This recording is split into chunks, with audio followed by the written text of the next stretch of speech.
Assalamualaikum Tan Sri, soalan saya pagi ini nombor 9. Waalaikumsalam. Jadi diminta Menteri Kesihatan. Terima kasih Tan Sri Yang di-Pertua. Terima kasih Yang Berhormat Senator atas keprihatinan menyoal tentang isu-isu berkaitan tentang masalah kesihatan mental.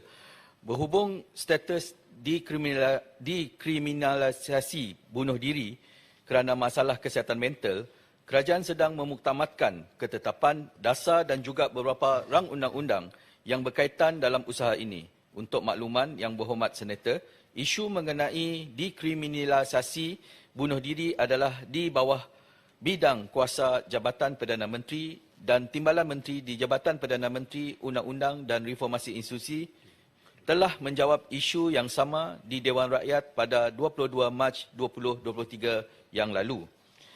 Walaupun demikian, selari dengan pemansuhan Seksyen 309 Kanun Keseksaan, terdapat keperluan kepada pindaan Seksyen 11 Akta Kesihatan Mental 2001 bagi pengurusan kes percubaan membunuh diri.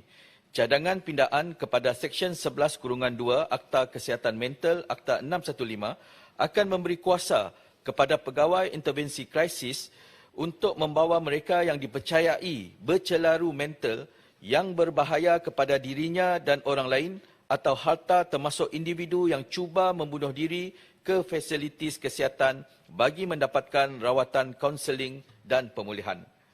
Sejak akhir tahun 2022, kerajaan melalui Jabatan Perdana Menteri telah melaksanakan sebanyak 10 sesi libat urus dan mesyuarat bersama pelbagai pihak berkepentingan seperti agensi kerajaan, ahli parlimen, ahli Dewan Undangan Negeri dan juga Kementerian Dalam Negeri Singapura bagi meneliti dan menyelesaikan isu-isu perundangan yang berbangkit.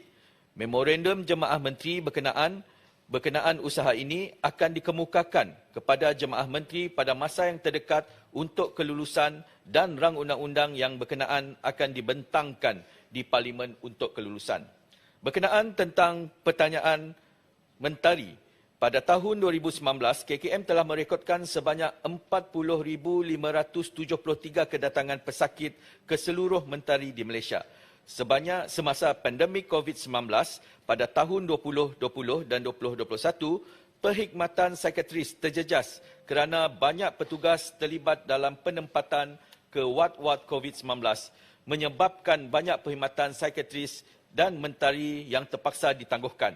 Pada tahun 2021, data sebanyak 38,549 kedatangan pesakit direkodkan dan sebanyak 41,687 pada tahun 2022. Bagi memperkukuhkan lagi perkhidmatan kesihatan mental untuk masyarakat, KKM telah mengambil beberapa tindakan proaktif seperti memperluaskan perkhidmatan kaunseling di peringkat kesihatan primer melalui penempatan 200 kaunselor secara kontrak, perkhidmatan talian krisis kesihatan mental kebangsaan iaitu talian HIL 15555, memperkukuhkan program sokongan kesihatan mental dan psikososial di peringkat komuniti dan juga implementasi kempen Let's Talk Minda Sehat merentas agensi, pemerkasaan komuniti setempat dalam usaha mengendali isu permasalahan kesihatan mental dan tingkah laku bunuh diri secara bersepadu, dan yang akhir sekali, digitalisasi kesihatan mental. KKM telah memulakan perkhidmatan saringan kesihatan mental melalui aplikasi MySejahtera bagi tujuan mengesan awal individu-individu yang mempunyai kesihatan mental dan memerlukan bantuan. Perkhidmatan mentari IT sistem dan portal di mentari.moh.gov.my juga telah disediakan untuk rakyat melakukan saringan kendiri dan mendapatkan temu janji di mana-mana mentari yang terdekat. Terima kasih Tan Sri Yang di-Pertua. Lain kali diminta supaya jawapan ikut masa dan buat beberapa acuan. Jadi acuan pertama, katalah yang telah ditetap oleh Parlimen. Yang kedua, lebih singkat daripada biasa. Ambil partinya saja. Silakan Datuk Dr. Ras Hadibah. Terima kasih Tan Sri. Saya nak bertanya ni. Terima kasih Yang Berhormat Timbalan Menteri di atas penjelasan itu tadi. Namun begitu, kajian telah dilakukan oleh Institut Penyelidikan Tingkah Laku Kesihatan KKM bersama dengan UNICEF dan ianya telah mendapati 13.49% kanak-kanak yang tinggal di PPR di Lembah Kelang mempunyai kecenderungan membunuh diri dari akibat tekanan hidup dalam yang mereka lalui. Jadi saya nak tahu daripada program-program yang KKM telah pun persiapkan dan rancangkan itu, bagaimana ia boleh membantu anak-anak ini kerana selepas COVID tentu sekali masalah mental begitu tinggi dan sebenarnya di Malaysia kita tidak mempunyai pusat mentari yang cukup banyak. Jadi bagaimana Timbalan Menteri? Terima kasih Tan Sri. Terima kasih Yang Berhormat Senator. Selain daripada mentari, kita juga turut mempunyai sebilangan 1,161 klinik kesihatan yang melaksanakan perkhidmatan saringan dan rawatan kesihatan mental.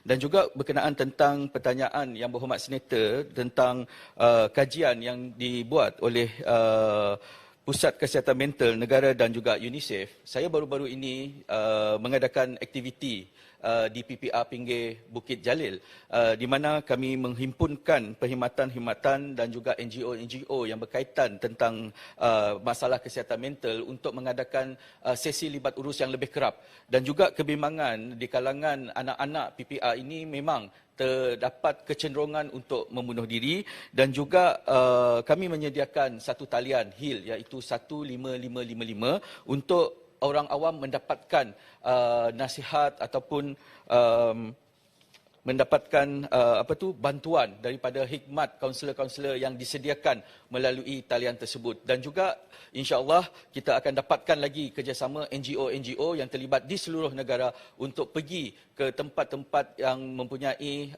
kebarangkalian yang agak tinggi untuk memberi dan mentaklimatkan berkenaan tentang kecenderungan membunuh diri di kalangan masyarakat.